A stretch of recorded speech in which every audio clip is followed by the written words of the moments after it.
ప్రతి ఒక్క సోదరికి ఈరోజు జరిగిన నష్టం సామాన్యమైంది కాదు. ఎందుకంటే తెలుగు పత్రికా రంగంలో, తెలుగు ప్రసార మాధ్యమాల్లో ఒక విప్లవాత్మకమైన మార్పుకు బీజం వేసిన మహానుభావుడు గౌరవనీయులు శ్రీ చెరుకూరి రామోజీరావు గారు. ఆయన ఈనాడు అనే పత్రిక స్థాపించిన తర్వాత తదనంతరం ఈటీవీ ద్వారా మళ్ళీ ప్రసార మాధ్యమాల్లో ఎలక్ట్రానిక్ మీడియా యుగంలో కూడా తనదైన ముద్ర, ఒక ప్రొఫెషనలిజంతో, ఒక విలువలతో కూడిన జర్నలిజానికి గుర్తుగా రామోజీరావు గారు చిరకాలం నిలిచిపోతారు.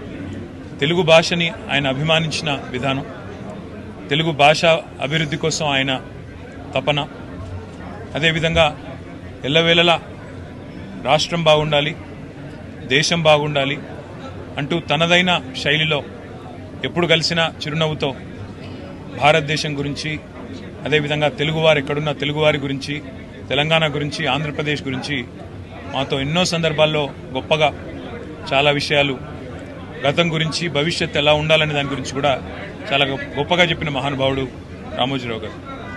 ఎన్నో సందర్భాలలో ఇదే ఫిలిం సిటీలో వారిని కలుసుకునే అవకాశం లభించింది. చాలా సందర్భాలు గంటలు వారితో కూర్చున్నప్పుడు ఒక మొబైల్ ఎన్సైక్లోపీడియా లాగా మొదటి నుంచి భారతదేశ స్వాతంత్రానంతరం నుంచి ఈరోజు వరకు చరిత్ర ఎన్నోసార్లు ఆయన నోటి వెంపడ విన్న ఒక అదృష్టం కూడా నాకు కలిగింది.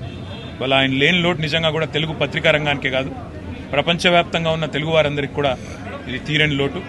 ఒక యూనివర్సల్ స్టూడియో స్థాయిలో ఇవాళ రామోజీ ఫిలిం సిటీని నిర్మించాలనే సంకల్పం ఏదైతే ఉందో, విజన్ ఏదైతే ఉందో, అది నిజంగా ఒక విజనరీకి మాత్రమే సాధ్యం. ఆ విజనరీ రామోజీరావు గారు.